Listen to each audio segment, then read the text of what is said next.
السلام عليكم. النهارده ان شاء الله هنعمل مع بعض عصبان القاضي، النسخه الحادقه من لقمه القاضي.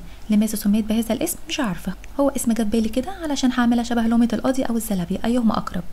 اشمعنى سموا لقمه القاضي كده وانا ما سميش؟ لا انا كمان اسمي عصبان القاضي، هي جت على قرمط يعني. مقرمش ومعمول بخلطه حكايه وروايه. يلا بينا نشوف ازاي، بس ما تنسوش الاول تشتركوا في قناتي لو لسه مش مشتركين، وتعملوا لايك وشير لو حبيتوا الفيديو. ويلا بينا نبدا على طول. اول حاجه هنا عندي خيط دبار قطن يكون تخين زي دوت. هتقولي كل دي كوره خيط؟ هقول لكم بقى، دي كانت اخويا عاملها وهو صغير علشان يلعب بيها كوره، بعد ما ماما خبت منه كل الكور علشان كسرنا لها النيش واحنا بنلعب. معلش بقى يا صاحبي، فتنت عليكوا عليا. بلف كميه كده على ايدي وبعدين بقصهم كده وبعمل منهم كميه وبخليهم على جنب. الخيط العادي مش هينفع للاسف علشان هيبقى ضعيف وهيتقطع بسرعه، واكيد ده بيتباع في اي مكان يعني، مش اكتناس قهري عندي ولا حاجه.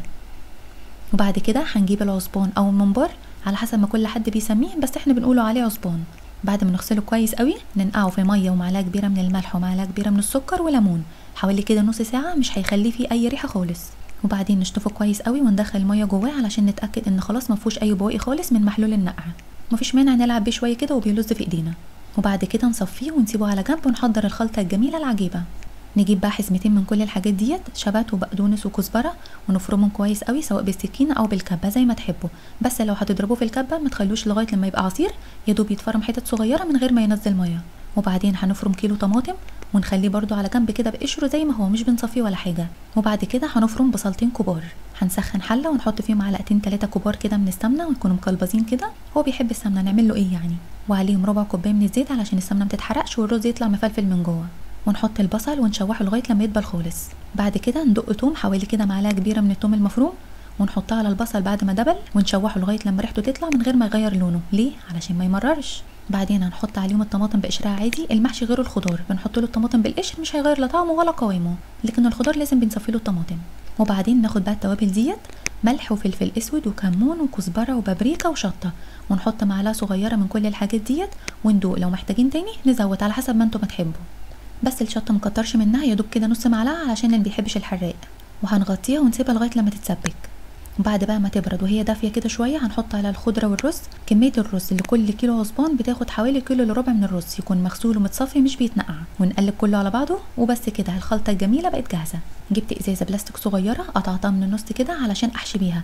القمع لو ضيق هيزهقنا ومش هنعرف نحشي بيه كويس، لازم القمع يكون واسع، وبما ان مفيش اقماع متوفره كتير واسعه فاحنا نستخدم الازازه، اوفر بكتير واحلى بكتير وهتسهل معانا وهننجز بسرعه. ندخل بق الازازه في العصبان كده ونثبتها كويس بايدينا من تحت علشان ما تتزحلقش مننا، ونحط الخلطه ونزقها بمعلقه تخينه شويه، هيعدي بكل سهوله.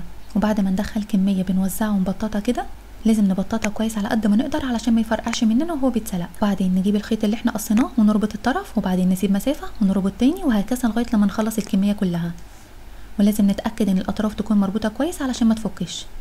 بنربط كده عقدتين ورا بعض، وبعدين بنجيب عود خشب ونخرم كل كوره من ديت خرم واحد وبس علشان لما يتحط في الميه المغليه ما يفرقعش.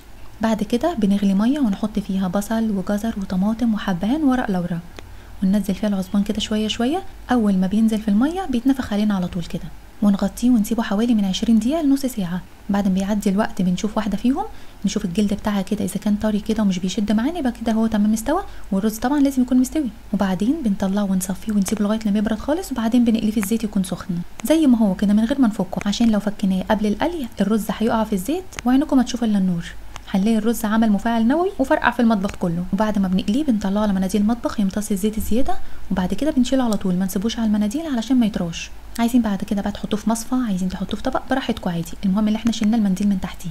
وطبعا هنقص الخيط ونشيله كويس قوي علشان ما يجيش في بق حد وهو بياكل ويقول خي ويدعي علينا. وبعدين بنرش ملح وفلفل اسود وشويه بقدونس مفروم على الوش علشان الشكل بس مش اكتر، بس انا ما كانش عندي، مش مهم عادي.